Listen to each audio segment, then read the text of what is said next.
Morning all. Wait and see if, there'll be a few people come on. We'll see who's up. So it's 9:30. A few people are coming on. Haley, Bar, Cam.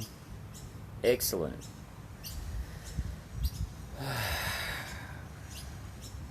So I thought that this was an important video to do, particularly since there's a little bit of attention around my story now. And Angela, I love the support, I really do, and you're wonderful, but I'm not a truther. I'm not a truther, I'm not a red pillar, I'm not woke, I'm not any of these things. These are new trendy words, and I've been doing this since I was 17. So all of these I've seen these movements come and go, and I don't like to call myself a truther because that puts me in a big basket with a lot of people who, whilst they have wonderful intentions, there's a lot of people who still don't discriminate and do their homework properly. And then believe things or say things out of rumour, and that discredits, real good information. So I don't like to call myself a truther. Sorry if that causes any offence, but I'm not a truther. I may speak the truth about certain topics as best I can, but that doesn't make me a truther. And the Matrix came out years ago, and we all know that the red pill is, a choice to go beyond the lies that we're told, but that doesn't make me a red pillar. And I am awake, as we all are. That doesn't make me woke. I hope that's been really clear. Sorry to use that as an example, Angela, because you're wonderful, but I really did need to clear that up. And I don't have a problem with anyone who says that. So, now that everyone's here, good morning everyone. Good morning Deborah, good morning David, good morning everyone else who's come on, who I won't mention or will be here all day. So, thank you for joining me. One of the things I wanted to address, particularly since I had a discussion with a senior ABC investigative reporter yesterday, was, how a jeweler, really, if you want to classify me in any way, shape or form, how a jeweler in Noosa can know this information about the CIA and drugs and cocaine, how I can be over in Congo, what's the deal with the World Peace Congress and the Institute for Cooperation in Space. No, all good, Angela, bless you. And how all of these things fit together. Why am I investigating the Five Star Trust? Why do I have such a passion about, Nugan Hand and the cocaine trafficking? How did all of this come about? Is it a random thing? Is it just I've got a beef with the government? All of those types of things. And it really only dawns on people sometimes, I think, when I just take the time to explain how I've arrived at the thinking and the actions that I've arrived at, why I'm motivated the way I am, and where all of that came from. And I think that will help put things into context. I mean, a lot of you will probably know this stuff, some of this stuff already, but, it's just joining the dots, essentially. So, good morning, everyone. I am the son of a jeweller, the grandson of a jeweller even, and the great-grandson of a jeweller, tinsmith and saddler from Tenterfield, and that's on the Priest side. On the Summerlad side, that was my dad's mum. They were a big agricultural family, and great-grandfather Summerlad was, I believe, one of the key influences in bringing Sir Henry Parkes to Tenterfield to give a rousing speech which federated the nations. On my mum's side, she's Austrian, so there's a European side there, and Polish and a number of other things, and obviously they came over after World War II as immigrants to Australia and worked really bloody hard, and they built the life that I enjoy today. And of course, when my pop came back from Changi after World War II, he was a POW for 3 years. Of course, all of those men had PTSD. And in Gunnedah, New South Wales, little rural town, lovely little town, where my dad grew up, Pop, my nan owned, I think, 2 or 3 hairdressing salons back in the day, and Pop set up a little watchmaking repair booth in one of the salon booths, and then that quickly spread into more gifts and things like that, and then it turned into a jewellery store, which is now C.R. Ewing and Sons, bought the other side of that premises that still exists today in Conadilly Street. So we then moved up to Noosa and set up shop here because of Terry Hook, who built the Homemaker Centre here. He was a race car driver, wonderful bloke, very wealthy sort of Noosa businessman, and one of Dad's best mates, because Dad used to be a mechanic. So we came up here because of Terry. Now, some of you might know my family's work. My uncle Steve was a big music video producer. He did the 9 Dots for Channel 9. You guys all know Twisties in Australia. He did the slogan, "Life's pretty straight without Twisties." He did the Paul Hogan Winfield ads, and then he moved into music for ECV, Enterprise Colour Video, after he worked with Channel 9, or for Channel 9. And he did Elton John's Blue Eyes, Sad Songs, Bowie's film clip in Australia, Michael Jackson's Bad concert. He was one of the producers for that in Australia.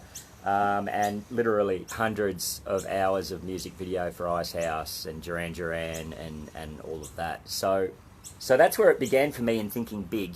My uncle, Eliahi Priest, when I was sitting on the shoulders in the VIP backstage area, or VIP area, watching the Bad concert with Michael Jackson, I was sitting on, I think it was Russell Mulcahy's shoulders as a little kid. I was driven VIP in a limo to Parramatta Stadium. You know, that was a big deal for, like, what was I, 7 or 8 years old.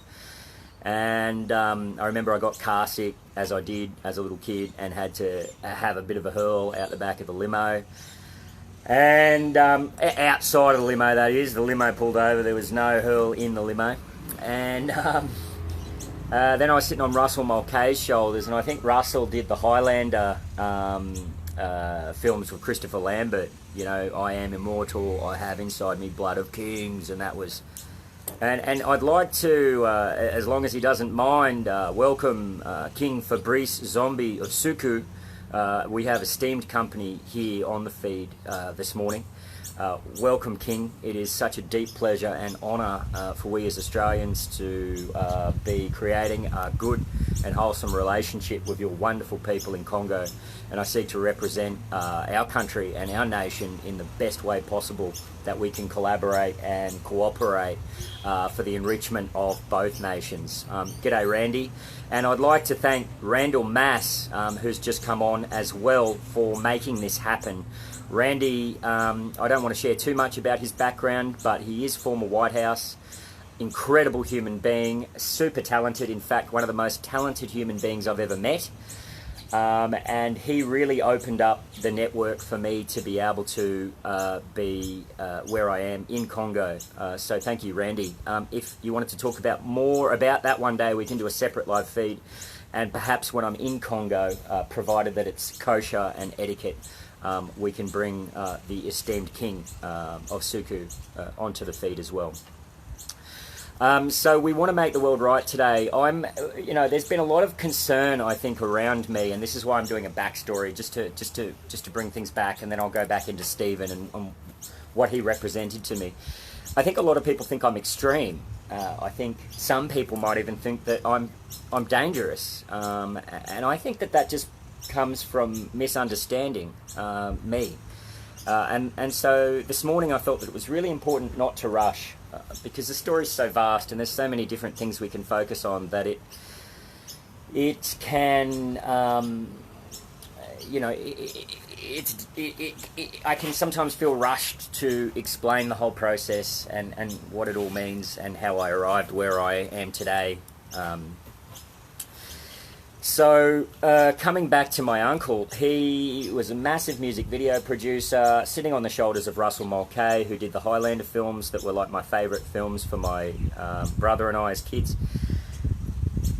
And I literally felt like I was sitting on top of the world. And in knowing that my uncle had done this massive and amazing things, it like opened my mind at such a young age that if my uncle could do something really special, something really significant and so entertaining, that perhaps I could rather that perhaps I could achieve something in my life. And I think we're all motivated to be ambitious and to achieve something really amazing. So I was always a little bit of a unique thinker as a kid, and as I grew up, that didn't change. So in my late teen years, certainly early 20s, I looked at a lot of philosophy. I read Plato's Allegory of the Cave. I just consumed literature, quantum physics, and a whole bunch of stuff, and came upon the work of Nikola Tesla, the father of the alternating current and the father of modern electricity, basically. And Tesla proposed a wireless energy grid with a Wardenclyffe Tower that was shut down by the powerful interests of the day because you couldn't put a meter on it. So he proposed free electricity. So I looked into all of that, okay? Now, in looking into the free electricity side of it, yeah, was the Twisties the first stealth gay movement? Yeah, it was. Life's pretty straight without Twisties. You got it. He was gay. It was an inside joke. And he was wonderful. Look, my uncle was very much no problems with gay people. He didn't promote it. He was just Steve Priest, and his sexuality was gay. But the inside joke was life's pretty straight without Twisties. So now you know that that's the inside joke of the Twisties packet. You should have seen the ad he first put for that. I'll put it on Facebook one day. So anyway, I don't want to get off topic too much. So Nikola Tesla, and I looked into all of that, and as a lot of us have, and I knew, and I had incredible lucid dreams in my early 20s that weren't, that were so clear about this electricity, about building an alternate engine to the combustion model, and that basically threw me into the lion's den with a lot of fiction, a lot of what they call fake news these days, a lot of fake information of people trying to make money off the back of the fake information. However, in amidst all of that fake information, there was real slithers of truth. And we're talking about the disclosure movement with that Dr. Stephen Greer put together. And Stephen Greer put together the Disclosure Project, which was a number of US military whistleblowers and others from the military-industrial complex who had come forward to say what they knew, not only about the perceived and in some cases proven extraterrestrial presence on planet Earth, but the back-engineered technologies that the US government had worked with from crashed sources or so on and so forth. Now, these are men and women of repute, some of them, and some of their testimonies are not only compelling but substantiated. And as we know, the US military and other militaries have come out and confirmed that they did have these programs, and I have actually spoken to people, particular inventors and scientists from unacknowledged special access clearance and crypto, who have worked on these projects, who have worked on exotic technology, and I believe the technology is real. So this was all maturing around the time that I was in Scotland, and I ended up going down to speak to Ron Bailey and his colleagues. Ron Bailey put the Sustainable Energy Bill on the table in Parliament in Westminster. You can look him up. And I spoke to the Energy Minister of the UK's attaché about this technology. They didn't know who Nikola Tesla was. And I began to let them know about this technology and that we wanted to build a device. Could you help us raise money? Could we, we need to do this ASAP, because the problem was scarcity. If we use combustion, if we use solar, if we use wind, we're still using the second law of thermodynamics, and this is where it gets a bit scientific. And I refer you back to the work of Professor Robert Pope in his concise thesis, Redefining Aesthetics to Develop Human Survival Technology. or otherwise known as salvation science. The nuts and bolts of that is that we don't live in a finite universe with finite resources, that we live in an infinite universe with infinite resources. And what I mean by that is at the moment we burn, let's say 60 litres of, my turbo park just behind me there burns, 60 litres of petrol to go at its best 500 to 600 kilometres. Morning, Toby. 60 litres of petrol these days costs close to $100. 60 litres is the tank is pretty full, and you can get, 500 or 600 kilometres. That's not bad efficiency, for a turbo, straight six, bloody beautiful car, love it. Don't have a problem with combustion, but we can do better. So, Tesla postulated that, and quantum physics backs up, and I'm going to try and make this as simple as possible, that in the quantum universe, the physical matter, so this that I'm holding, the table, me, everything is composed of particles, of atoms, and of subatomic particles. Now, when we look at those particles under a microscope, what we find is that they make up less than 5% of space-time, of the actual space. So matter is comprised of an atomic structure that is actually less than 5% of the space around us. So the other 95 or so percent, I wonder why people are so angry. Why are we getting the angry? Don't be angry, there's no need for anger this early in the morning. So the other 95% is, who is this person? It's putting me off. Stop being angry. Go away. If you don't like me, go away. So the other 95% is empty space. Okay? That empty space, Nikola Tesla postulated, isn't actually empty. That it's actually full. The vacuum itself, what they call dark matter, is full of an omnipresent, trolling, is full of an omnipresent energy, okay? And what some of the scientists stipulate is that it omnipresently self-cancels. So whilst it's expanding, it's also contracting, okay? So it cancels itself out. Some quantum physicists call it the Kashmir field. Yeah, exactly. Peace. We want a bit of peace here. It's first thing in the morning. I can't be dealing with angry faces. Cheers, Adam. And yes, sometimes we can get angry, but, let's just get on with the subject. Exactly. I've upset someone. So this 0 point energy is a reality, and there has been US military government documents, Pentagon documents. Thank you guys, that's much better. Pentagon documents come out to say that they're exploring the 0 point field, and it's a highly secretive and sensitive subject. So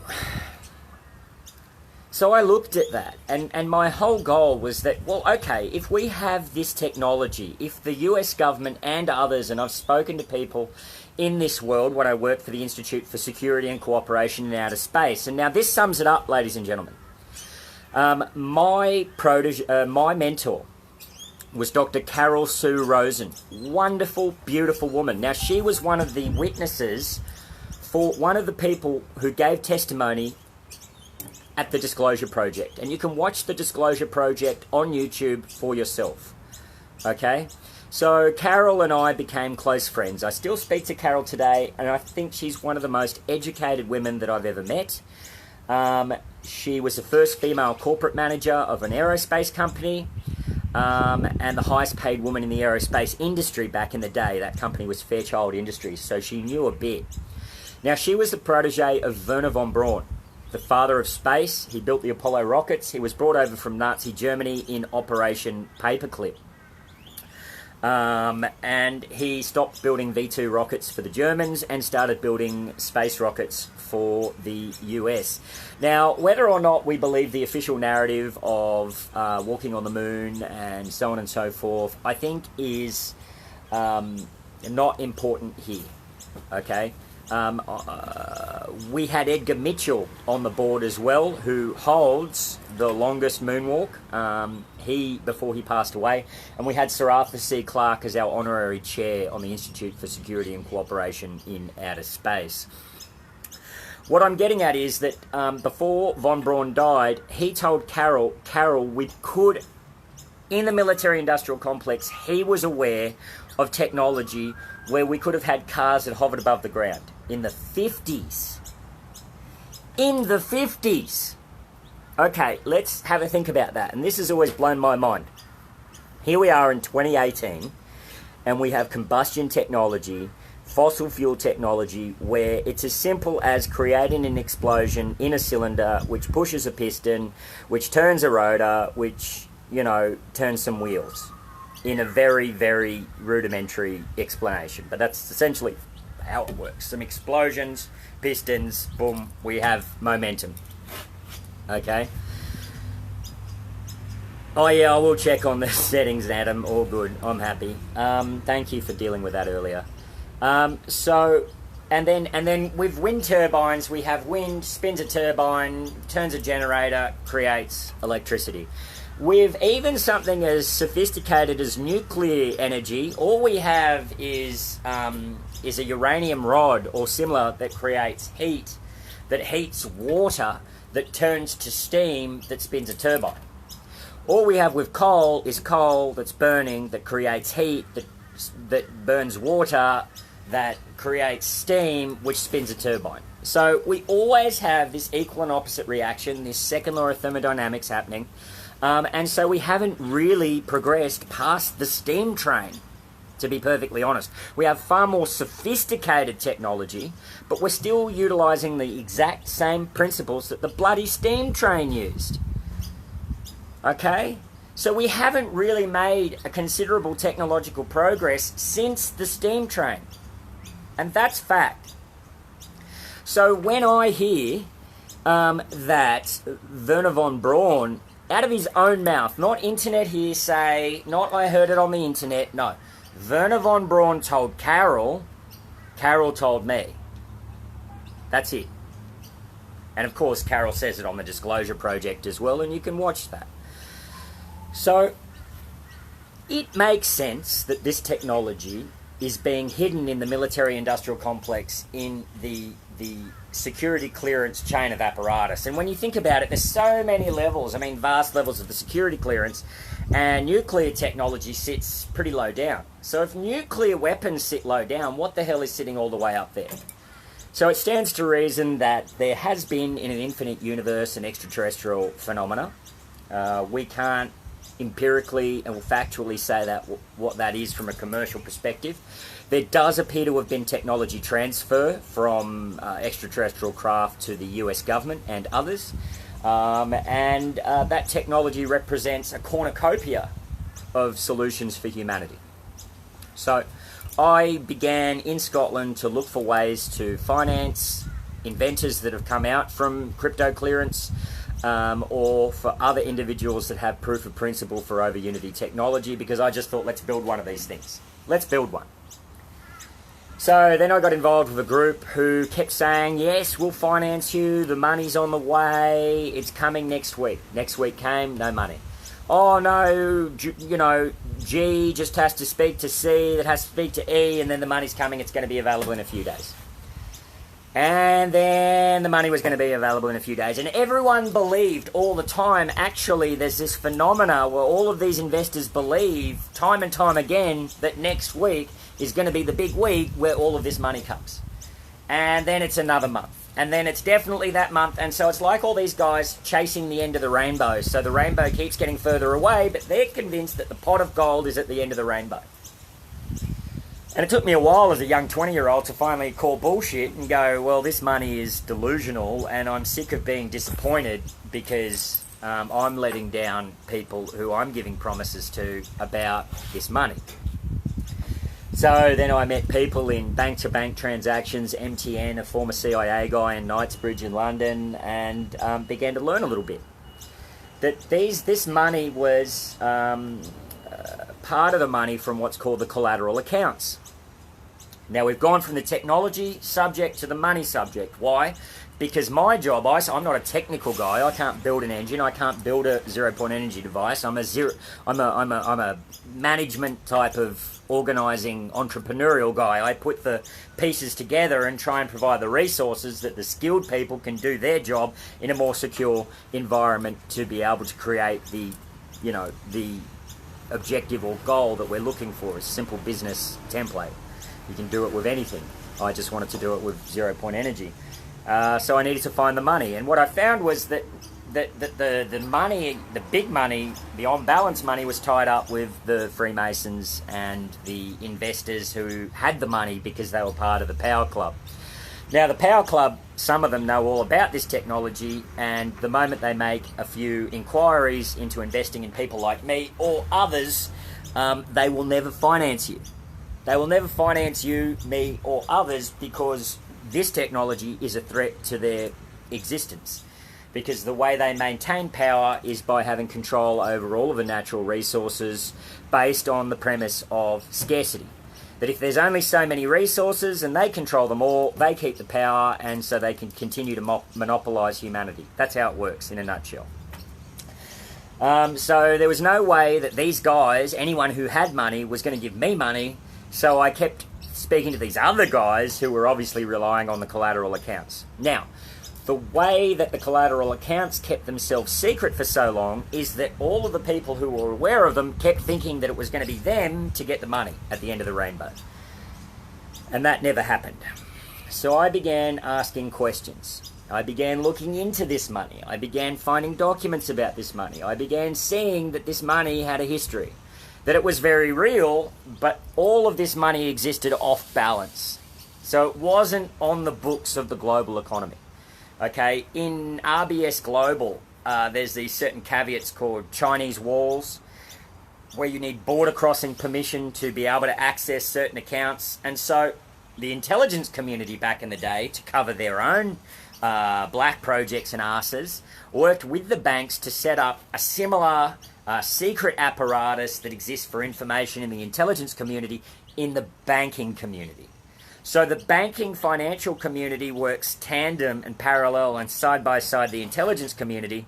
And so as a result, what happened, we set up a completely blind economy with no regulation, with no tax, with no vetting whatsoever. So all of a sudden you had powerful individuals with a secret economy, with huge amounts of drug money, with a huge appetite for technology and resources and power and control, and no inquiry.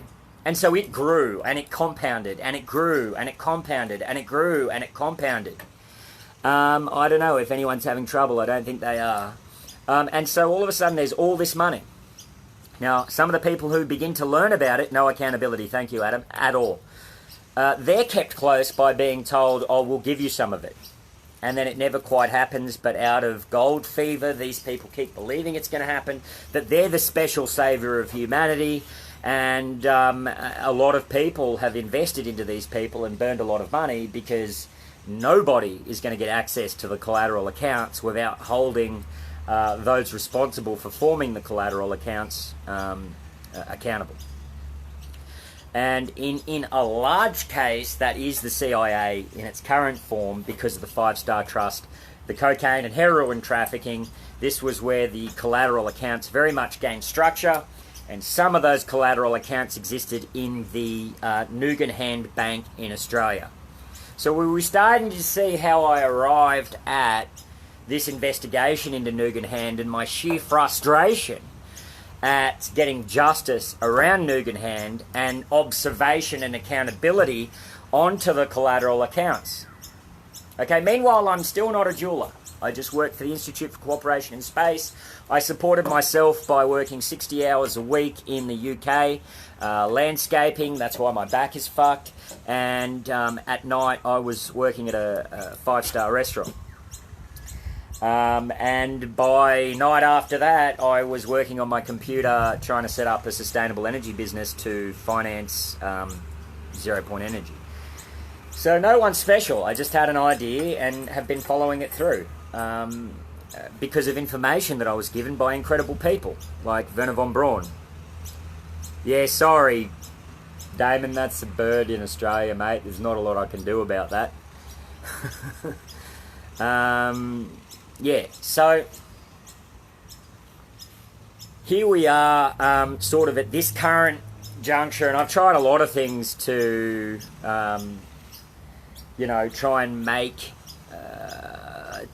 push a change in the collateral accounts, and you'll hear that on the recordings in the Dropbox folder, that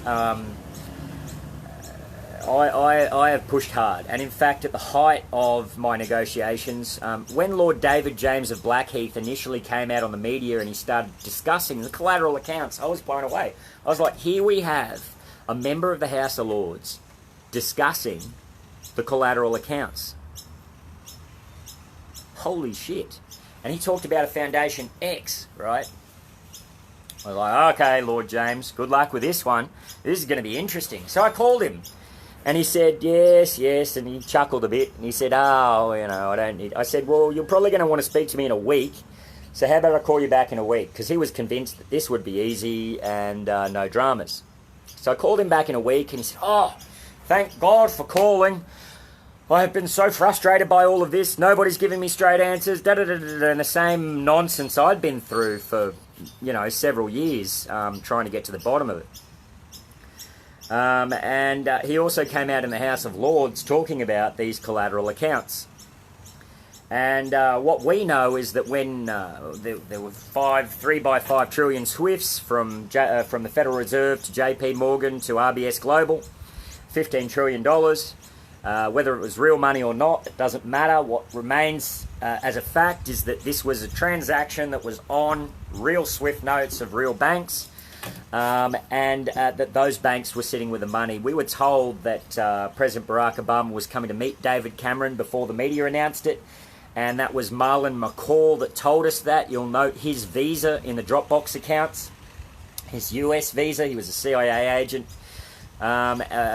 briefing Lord David James. And anyway, Foundation X turned out to be a foundation called LWR Gotza Pure Heart Foundation. Okay, now LWR stood for Lorin William Rosia, which turned out to be the name, or the otherwise known as sort of fake name, spy name of Lieutenant Colonel Ferreira, who was one of the 5 individuals named in the FBI, CIA cocaine documents. So this is where this all starts to fit together. Okay, now... And I say this again because it's important. When Lord Strathclyde called Lord James into an urgent meeting, the first thing in the morning, the very next day after former President Barack Obama and former Prime Minister David Cameron met on this issue, okay, he was told, Lord James was told by the boss of the House of Lords, you're now interfering with the highest level of British security since World War II. And of course it is, because it's the collateral accounts. The moment the collateral accounts are unearthed publicly, you have a power shift of gargantuan, megalithic proportions. You have a power shift that will leave no stone, in fact, no sand grain unturned on this planet. You have a power shift that will unearth some of the most deepest buried secrets that this world's ever seen. So, I think the feed's good, Julie. So, if anyone's having any problems, I think it'll be on their side.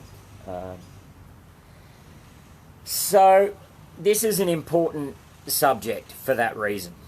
Okay, and that's why I've continued to stand by it.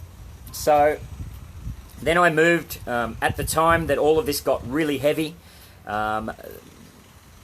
My son, Raphael's mother, was a very fragile individual, and when Lord David James's door was busted down by the SWAT team with Uzis in London, and we were getting strange knocks on the door and strange vans parking outside, she was pregnant with Raphael and freaked out, and we moved back to Australia. I was then under the thumb never to talk about this again for 6 years, that I was to have a happy normal life and do normal jobs and not get my family involved in this, which was very hard because, as I've said earlier, this to me is like the guitar was for Jimi Hendrix. This is what I am good at. This is what I've been doing. You know, without this, I don't have anything. I mean, I love my family, don't get me wrong, but as a man, I have a purpose. Otherwise, I'm just useless eater. So that created a lot of friction in the relationship, among other things, and some of you will note that, unfortunately, that ended in turmoil and tragedy when she took off with my son in Australia. I called Triple O, reporting the missing people, and I've never heard from my son since, and that was on Father's Day 2016. His Christmas presents from 2016 are still sitting under a Christmas tree that I light up every night, and that's Christmas presents from Christmas 2016. So as a father, I have, as a result of being committed to this work, because at the end of the day, I've seen that my kids' security, my kids' future, doesn't end at my back fence. It doesn't end at me paying for university and an academic education that will actually give them no real skills, because that academic education sits within a civilian military security complex. Civilian. Okay, so all of the real work, all of the real solutions happen at a far higher level in the military industrial complex. And a man with this knowledge, I knew that there is no way that I could leave a stone unturned when it came to making the world better for my children, because Rafi isn't my only child. And so in order to be a responsible father for my children, and coming from a background where I'm sure some of you know, my first son when I was 19 years old got passed back to me and he was dead by the doctor, passed back to me, and that indelibly affected me. And I just got to the point where, well, no, I mean, this has to be done. So I was in an IT startup for a while, and I'm making good money, and then that stopped, and then I'm living in Noosa, and my folks have this jewelry shop, and it came to Christmas, and I always help out over the Christmas busy time, and so I started to work in the jewelry shop in 2015, 2014 to 2015, and you know what, it was just wonderful working with my parents. It was wonderful being of use to my parents. It was wonderful, the simple, easy, genuine presence, by being present with my folks and people, and by being able to be a good son and help my family out, who have been just incredible support to me over my life. So it was nice to feel like I was achieving something when, you know, this other odyssey seemed to never have an end.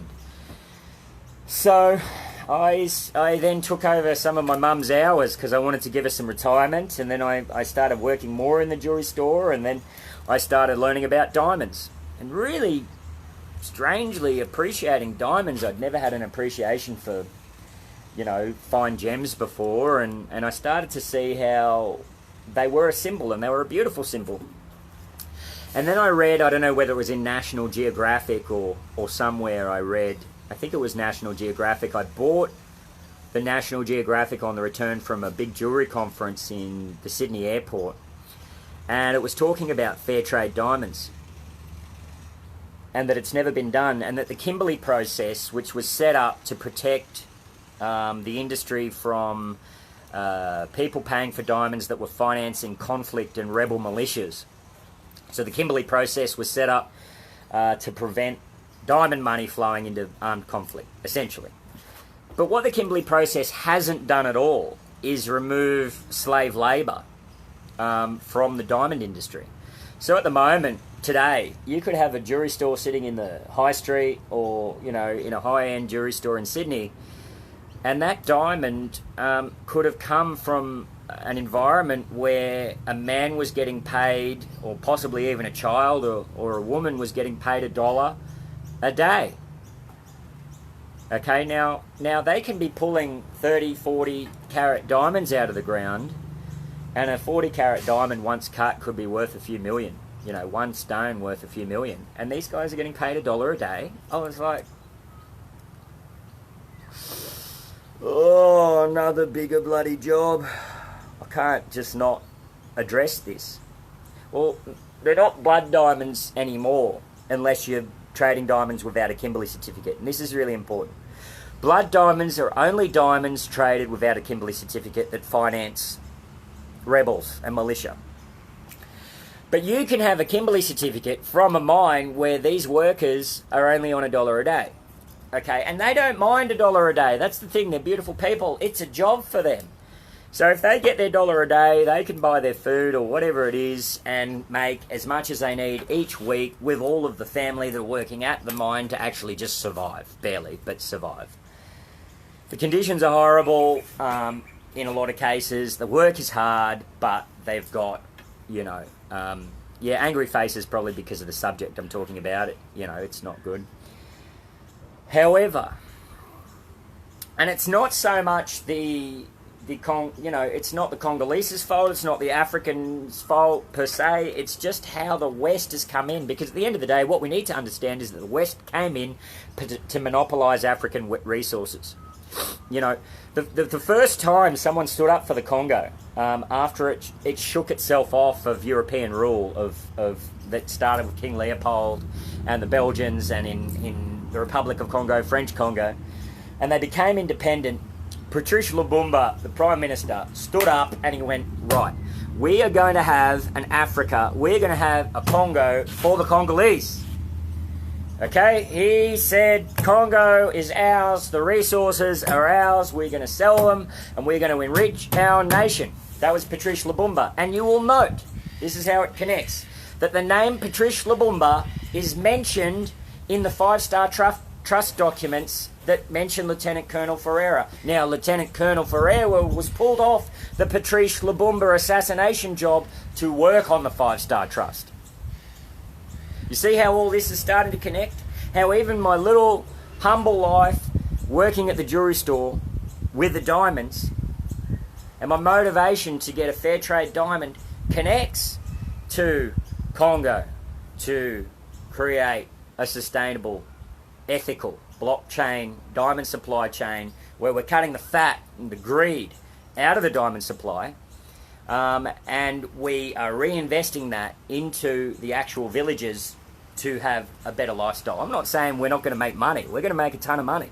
That's the plan. But rather than buy 3 mansions, 13 Lamborghinis and 4 private jets, we don't need that. It's okay to be wealthy. What's not okay is to be wealthy at the expense of your team. So there needs to be equity in the supply chain. Okay? So that equity in the supply chain, to me, has been my great passion in going to the Congo, in creating the important relationships, because I think the Congolese are some of the most beautiful people on earth. I think it's one of the most misunderstood nations on earth. Sorry, I won't hit the table, Grant. I think it's one of the most misunderstood nations in the world, and it has so much opportunity for all of us, because at the end of the day, it has all of the coltan for our mobile phones, the circuit boards. It has all of the cobalt that goes into the batteries. In fact, I think 80 or 90% of the resources from Congo, that's a lot of it has been child labour, and Apple's been pulled up for it, as well as Samsung, has been from the Congo. And no one really thinks about the Congo. And after, and this is the point, okay, when, this is fascinating stuff and pisses me off, And we can do angry faces now. When Patrice Lumumba stood up for Congo and said the resources will be ours, the CIA came in and went, whoa, we can't have that. And they assassinated him. And they put in Mobutu, and I'm probably not going to be popular for this when I go back to Congo, so I'm going to need to wear some pretty thick skin.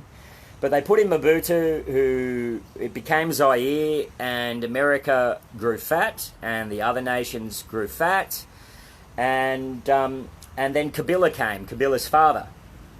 And Kabila's father tried to create stability after a heinous, what they call Africa's World War. I think I was tapping the table, Jezquin, so that's fine. And millions of Congolese died, millions. Because the situation became too unstable. And this is what happens when foreign interests interfere with a country's democratic independence. And this is where I'm standing up for Congo in the most powerful, loud, and forthright, bloody way possible. At every bloody stage you'll give me, I will stand up for Congo. Okay, I'm not just standing up for Congo because of Congo either.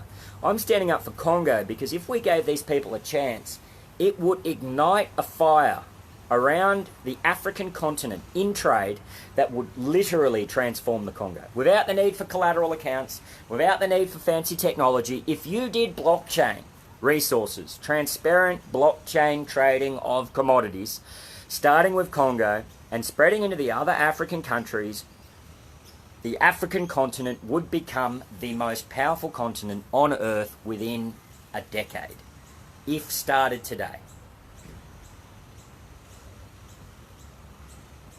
And you know what? These people have been through hell.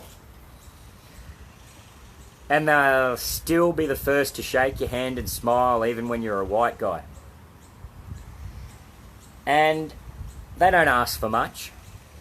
And they have borne the brunt of the luxury of the West for far too bloody long. And I don't care if Africa's power is inconvenient to a bunch of money-hungry, CIA trading, megalomaniacal maniacs. I don't care. And will I put my life on the line? You bloody bet I will. Every day I will put my life on the line to see this done. I will. Why? Because I want my kids back. I want to be known for doing something bloody worthwhile enough that this world deems it fucking fit for me to have the right to see my kids.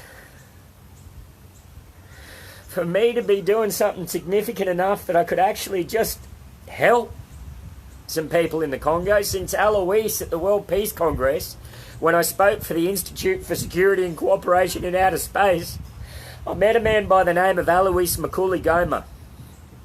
He's a beautiful man. He calls me all the time. When are you coming to help my people? And I promised him at that World Peace Congress in 2008, I will help your people as best I can. And I don't intend to break that promise. And I see the issues. And I have had everything taken from me.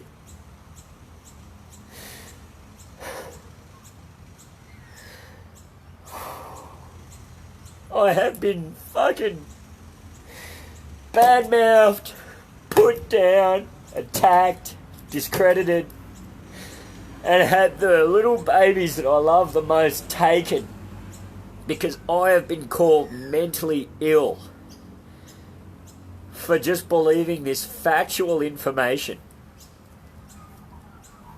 Sorry. It gets to me.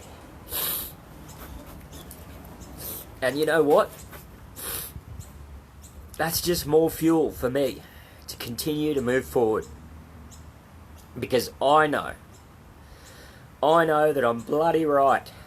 And as a result of me standing to defend the Congo from the CIA, as I will, which is why I have been invited to become the designate honorary consul and representative to the Congo of Australia, as much as the Australia doesn't give a shit because it'd rather bend over for the CIA. Because Australia is so bent on the power of the United States and the global supply chain of resources that have been born off the back of slave labour that I am not a popular man. I am not a popular man because I refuse to do a Masonic handshake, and I always have, and they know that. And I refuse to be part of their little covenants and their little secret ties to maintain the status quo. Well, this status quo is insanity. This status quo is insanity. That this status quo means that we need to protect finite natural resources at the expense of Syrians, to destroy the entire Middle East. And now we have, this immigration issue, which at the end of the day, these are just displaced people. But they should be at home in their own countries. But we've destroyed those countries, and that's part of the game, that they deliberately destroyed those countries to exacerbate extreme Islam, for Islam to blame us for the problem. Anyway, that's a completely different subject, and I'll get into that another day. So now we see how my interest in a solution that university couldn't provide as a young man, an interest in Nikola Tesla, an interest in financing Tesla, and learning about the collateral accounts, and meeting Lord David James of Blackheath, and learning about the CIA 5-Star Trust, and pushing against the military-industrial complex, which created undue financial stress, emotional pressure and trauma on my personal life, which ended up having my kids kidnapped, as far as I'm concerned, from me, heinously, by the government, because they've collaborated and cooperated in that. And all because I refused to be a guy who would go to work, pay the man, pay the tax, continue to propagate the military-industrial complex, finite energy resource economy, and such is the such is. You don't worry about me being upset, guys. I got upset about Congo, I got upset about my kids, but I'm solid as a rock. I am solid as a rock. It's just a big story, and it's taken a lot out of me to still be standing at the end of it. And you guys know that, because now I realise that the collateral accounts are so important, and holding the CIA responsible for the collateral accounts is the CIA's weakness. I will continue to push on the CIA's weakness, because that means they don't want to come near me lest they acknowledge me, which will create a degree of security for the work that I'm doing in the Congo. Fact. Now, if some of you want to know how Contact Zero came about, what is Contact Zero? Well, there was a book written called Contact Zero. It was a fiction book. Pretty crap. Bit of an airport novel by a writer by the name of David Wollstonecraft. Now, some of you will know David Wollstonecraft's work because he wrote the series Spooks, which was the MI5 series that was on the BBC. I think it aired in Australia as well. I don't think it was too bad. So Wollstonecraft was the writer for Spooks. He wrote a book called Contact Zero. Now, what he wrote in that book called Contact Zero really struck home for me. And for me, I used it as a pure strategy. That if there was this organisation that MI6 was terrified of called Contact Zero, and it was an unofficial agency with an incredible security clearance, I basically, in a nutshell, commandeered that meme. I liked the brand. I saw that it could be beneficial in regards to piquing the interest of MI6 and others.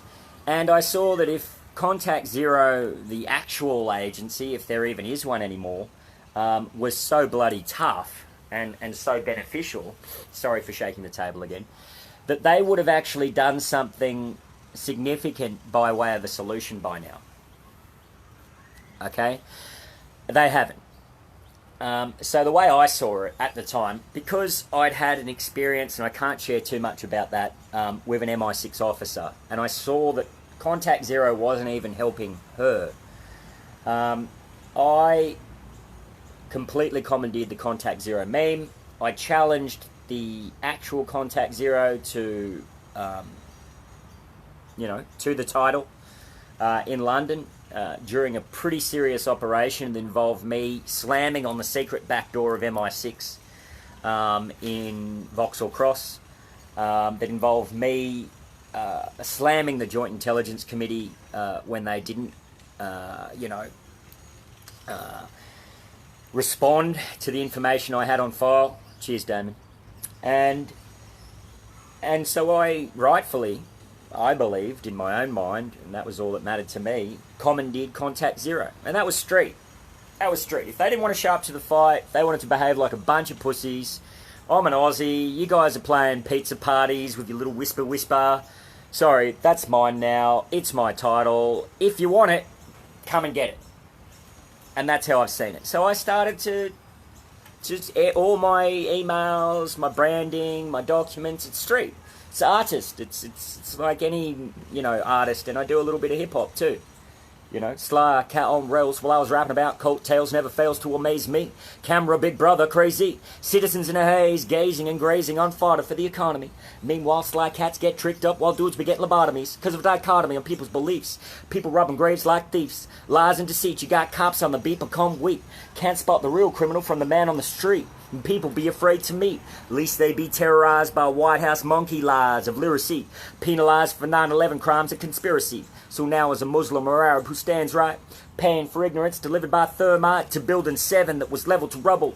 BBC announcement before time spells trouble. FBI, Bin Laden, administrative jargon to confuse the truth. You want to be a sleuth, I want to be Psi, mathematic fly, sacred Psi, historical, LSD, biological, cracking the poles of mythological time, resonant, daring to push the envelope beyond dudes who don't get the joke, now rhyme the yoke, murder she wrote, ticker tap on my phone, paranoia syndrome, no one's home, death engineering, conjuring, fearing.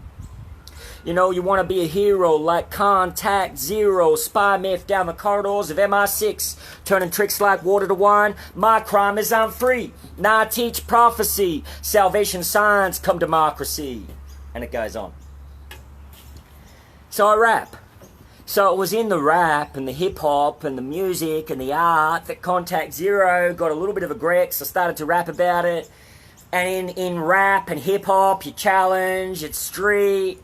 You rap Contact Zero, you rap the lyrics of truth in, and I rapped down. In fact, I sat in front of MI6, okay? And I rapped them down, sitting right the fuck in front after I'd slammed on their back door. No one came out. No one rapped me down afterwards. Right? I took their fucking title fair and fucking square. If they want it back, they can come and fucking approach me like men. Or women, as it were. So that's how it all went down. And this happened years ago in Vauxhall Hood, as I call it. And it was a full-on matrix. Okay? I was deep in there. Deep in there. So no one want to come against me and accuse me of delusions of grandeur like none of this shit happened. You want to get on the phone to Lord David James of Blackheath, who was given his lordship by Sir John Scarlett, the former boss of MI6. Alright, this ain't no delusion. And if you think it is, it's because you haven't taken the time to listen to me. To show me the respect and courtesy of allowing it all to actually come together in a cohesive understanding. And in fact, when you actually really think about what I'm doing, and you look at the insanity of the world, this is the bloody sanest choice you can make. I'm sorry, but it is. We don't have sustainable resources, and those resources upheave First Nation populations. The bunch of idiots running the planet at the moment are monkeys, only bent on their own ends and don't give a shit about their citizens. And Africa's still suffering under slave trade. So if we can have free energy based on Professor Robert Pope's postulation, perennial postulation of an infinite universe, and a scientific formula of over-unity and free energy, and we can use resources to create commodity supply chains in an environmentally ethical way to enrich African populations and provide us the resources we need to do what in Dr. Werner von Braun told Carol Rosen that we needed to do, which she told me that we needed to do, and the baton passed to me. That's right, ladies and gentlemen, the father of space passed the baton in his dying death, and I'll finish with this, in his last part of life to Dr. Carol Sue Rosen. And one day, Dr. Rosen, who's not getting any younger, with her colleagues, said to me, Eliahi, you're the new generation. The baton's yours. So I have been passed the baton from the father of space to transform the permanent war economy into a peaceful space-age society. Now, when you look at the world, isn't a peaceful space-age society with technologies that make our lives easier, with less weapons to kill each other, and more energy solutions and more transportation solutions that we can possibly, potentially explore the infinite universe in our lifetime? Isn't that a little bit more exciting than going to work to pay the men to pay off a mortgage to central banks who kill indigenous populations at the whenever you like? Doesn't that make more rational, logical sense? It might be a very different way to think, but who wants to be a robot? Not me. So that's it. That's it in a nutshell. That's me. That's how a jeweler rocks up in Congo to speak to the king, to try and assist the protection and the empowerment of the Congolese people, and I will stand up for them. I will stand up for them. And let any man or woman who comes before me to prevent me be warned. My security is shit hot. Shit hot. Don't fucking try it. Because you're not just coming against me. You're not just coming against Congo. You're coming against a solution for everyone. And that makes you part of the evil. Part of the problem. And I wouldn't want to be that guy. No fucking way. I wouldn't want to be the guy that tries to wrap down Contact Zero. Fuck that. That's just stupid. Don't be stupid. Fucking be part of the solution, because you don't want to be the idiot that is having to accept that just following orders wasn't a good enough excuse. Because it wasn't a good enough excuse at the Nuremberg trials either. So that's it. Thanks, guys, for listening. That's all it is. That's what Contact Zero is about. That's how a jeweler rocks up in Congo, knows all about the 5-Star Trust, and hammers at the gate of the CIA cocaine train in Australia, because the Australian government and the Royal Commission got it wrong. That Nugan did have to do with the CIA. Are you listening, ASIO? Is this detailed enough for you? Are you getting it through your thick monkey-like tinfoil hat brains, ASIO? Is this threatening for you, ASIO?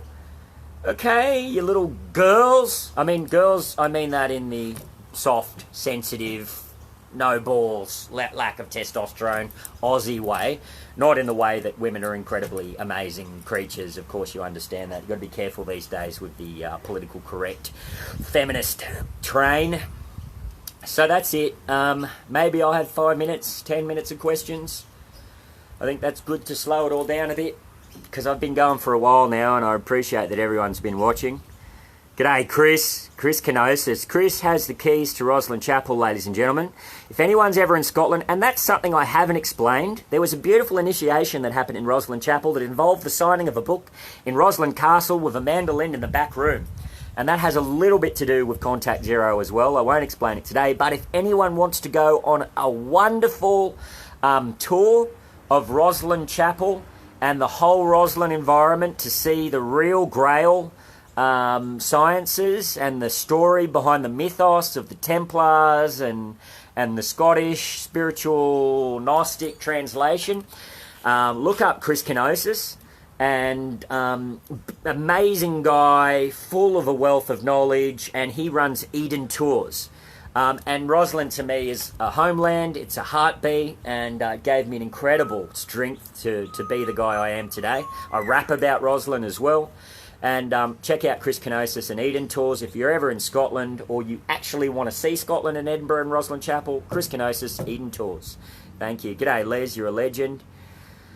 And Wayne, everyone, any questions? Fife, yeah, Fife is just above Roslyn and Edinburgh, bro.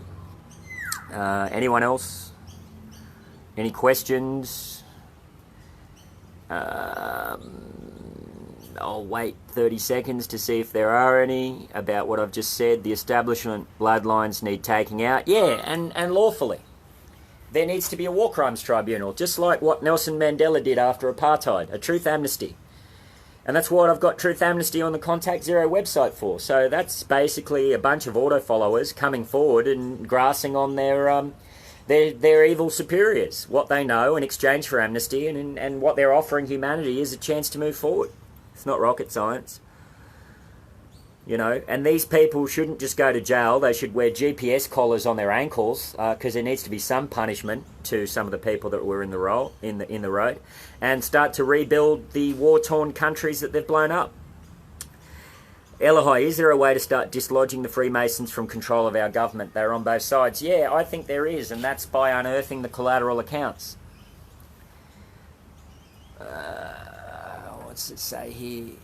Can you call me? Yeah, Peter, I will, mate. We're going to discuss Chase.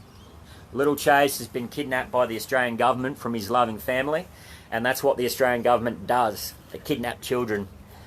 Beautiful, healthy, gorgeous children from perfectly loving, wonderful parents. Yeah, I know what you meant, Peter. We're going to talk today, this afternoon, about little Chase, okay?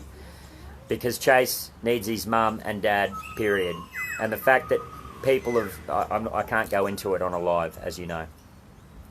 The UN's part of this is, again, the UN is just another part of the instrument of control, with the same individuals that are fueling themselves from greed, money and power. It's all part of an instrument of control to control resources. And you look at the UN, you know, they're in there humanitarian, and then they go in there and take the resources. So... cool. When am I sacking Turnbull's team? Well, that's where they're worried about giving me a platform. That's where I did this video, because with one of the ABC's senior investigative reporters, yeah, let's talk, Peter, calling me yesterday, I knew I needed to explain myself. Look, I don't know whether the moon landing it could have been Stanley Kubrick. There's certainly a lot of lies from NASA, no doubt. I certainly don't... This is where flat Earth and the moon landing's not real get a bit convoluted. I certainly don't believe that the Earth is flat. I'm totally of the mind that we live on a sphere. The evidence proves we live on a sphere. I totally believe in a lot of the cornerstone of scientific thinking around gravity and quantum physics. But there is a potential that they rushed the moon landing and produced it to win the Cold War and a number of other things. Do I believe we went to the moon after? Yes. And other planets potentially with the technology that's in the military-industrial complex, but there's no empirical proof of that. There's a lot of whistleblowers that most have been discredited, or they make assumptions without the necessary proof. Yeah, Silk Road Project, I think it is, Carol. Final question, anyone, and then we will call it a morning, because it's been an hour and a half or so, an hour. Jasara, no. Jasara and Nasara, that's all the collateral accounts, and they all say it's going to happen tomorrow, or it's going to happen next month, or it's going to happen next week, and we're going to get the money this week, and we're going to get the money that week. No, because they're all relying on the collateral accounts to be monetised without holding the CIA accountable for where the accounts originated from in the first place. So they're never going to get that money. And if they do, I'll be the first to line up and shake their hands. It's not going to happen. It's pie-in-the-sky stuff. And anyone who's been giving money to Nasara or Jasara, which seems like it's had a name change, is being ripped off. Port Arthur may well have been a psyop. No one can shoot that accurately with an IQ of 50 with their other hand, that they're not, you know, they're not dexterous in the hand from the hip at pinpoint accuracy, and there's eyewitnesses that said he wasn't even in that particular area.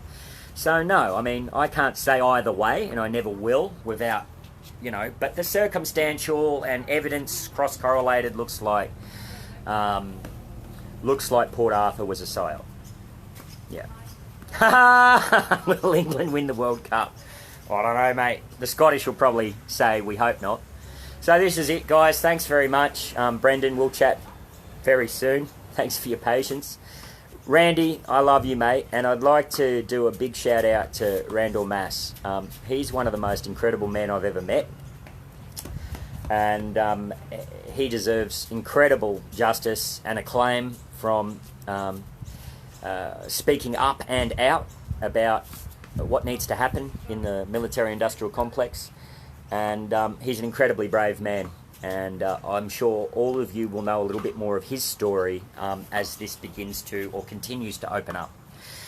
So thank you so much. You guys have been a wonderful, patient and incredible audience, so supportive. I appreciate it very much.